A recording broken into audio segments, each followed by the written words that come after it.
সাধিবু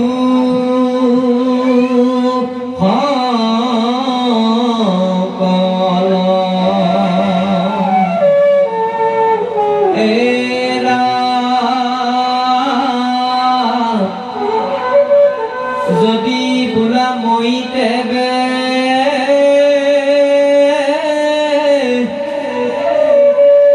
নজানো কেমনে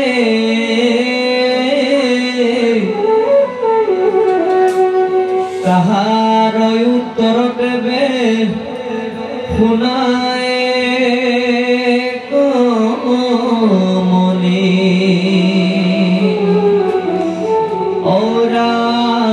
কোনো বিদ্যাত পইচা কৰিও আশ্ৰয় হৃদয়ত পেবে সবে দেখিও নিশ্চয় সাৱধান হয়া ধৰা সুদীহ ভকতি সকলো প্ৰাণীত মুক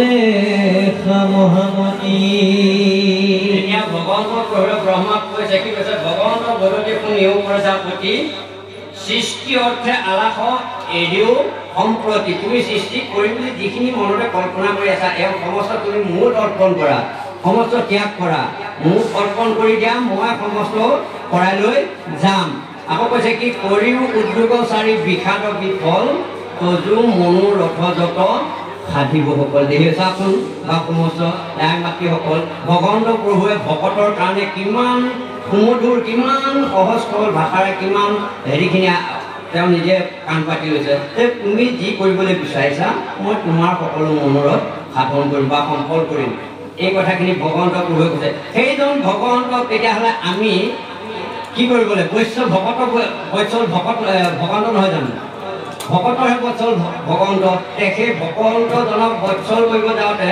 আমি কিমান কি কৰিব লাগিব তেওঁৰ চৰণত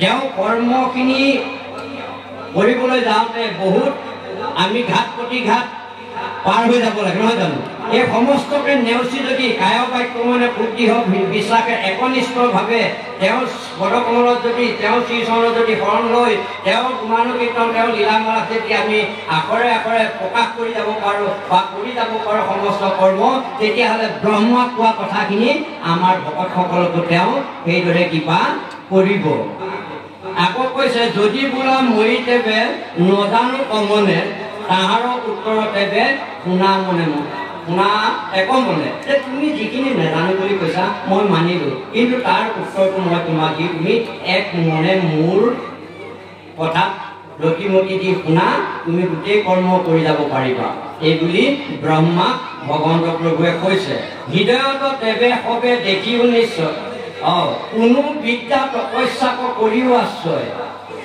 হৃদয়ত তেবে সবে দেখিও নিশ্চয় এই বাহিৰৰ জগতখন তোমাৰ হৃদয়ত আছে বুলি তুমি নিশ্চয়তা কৰি লোৱা তুমি দৃঢ়তা কৰি লোৱা এক কৰি লোৱা তেতিয়াহ'লে তুমি সমস্ত কৰ্মতেই কৰি যাব পাৰিবা সমস্ত কৰ্মৰে তুমি ফলভাগী হ'ব পাৰিবা যদি তোমাৰ হৃদয়খনক এটা দেখা বাহিৰৰ জগতখনক এটা দেখা তেতিয়াহ'লে এই কৰ্মৰ ফল তুমি ভোগ কৰিব নেপাবা অৰ্থাৎ আমাকো কৈছে কলি ভকতসকলক আমাৰ হেৰিয়াত কৈছে এই শ্যামন্ত হৰণত এটা শব্দত ঘোষাত লিখিছে উত্তৰত ঘোষা ভাগি ভাই মুখে বোলা ৰাম হৃদয়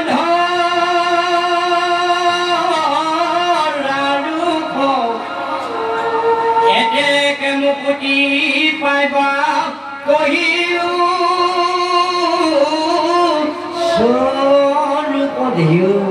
ভগৱন্তে জীৱসমূহক ভাই সম্বোধনা জনাই কৈছে যে হেৰা ভাই তুমি মোৰ চতুৰ্ভুজ ৰূপটো হৃদয়ত ধ্যান কৰা আৰু মোৰ নামষাৰ ৰাম নামষাৰ কৰ্ণে শুনি মোৰ কৰ্ম কৰি যোৱা এতেকে তেতিয়া তুমি তৎক্ষণাৎ গতি সাধন কৰি মায়াৰ সংসাৰ কৰি যাব পাৰিবা। এতিয়া সেই কথাখিনি আজি এই শাস্ত্ৰৰ মাধ্যমেৰে ব্ৰহ্মাৰ মাধ্যমেৰে আমাক কৈছে। ব্ৰহ্মাই কৰাৰ দৰে যদি আমি কলিৰ ভক্তসকলেও নৰসকলেও যদি তেনেধৰণে কৰ্ম কৰি যাব পাৰোঁ তেতিয়াহ'লে ভগৱানে আমাকো কৰাই লৈ যাব।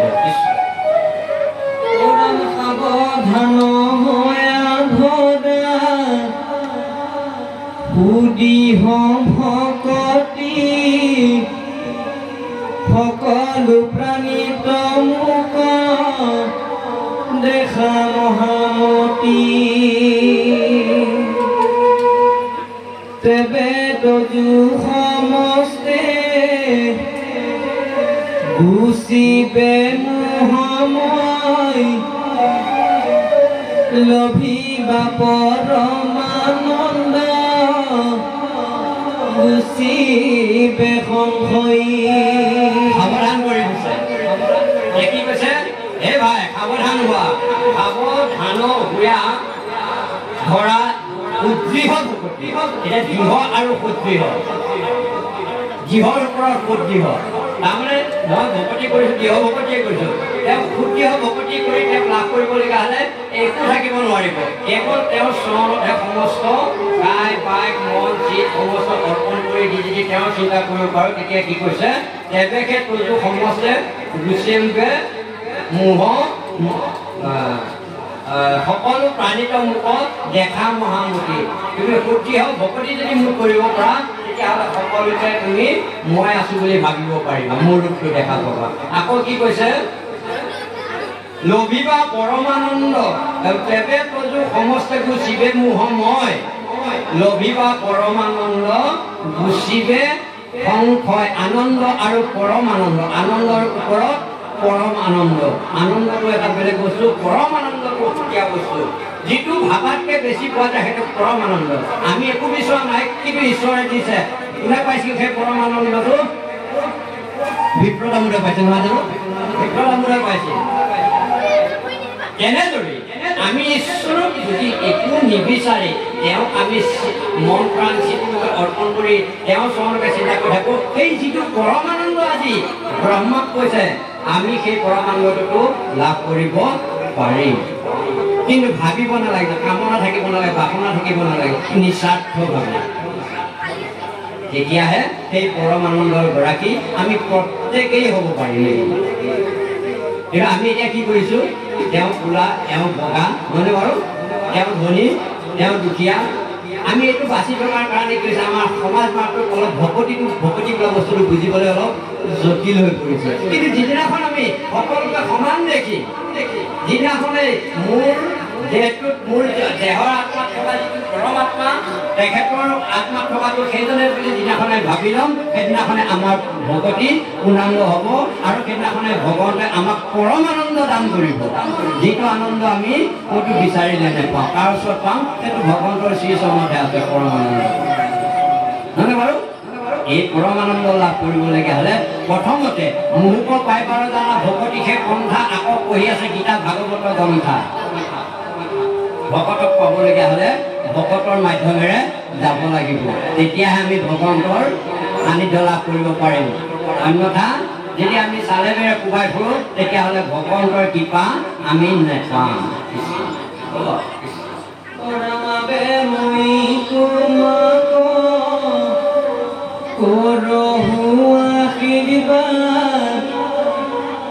নানা কৰ্ম কৰন্তে নপাওঁ প্ৰমাণ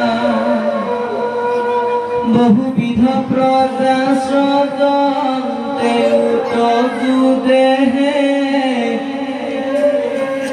কিঞ্চিতে কুদুষনুক মোৰ অনুগ্ৰহে আৰু পাপীৰ যুগুণে নুচুইবে তোমাক মুদ মন দিয়াই ৰাই বাহা সুখ দুখ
Jitu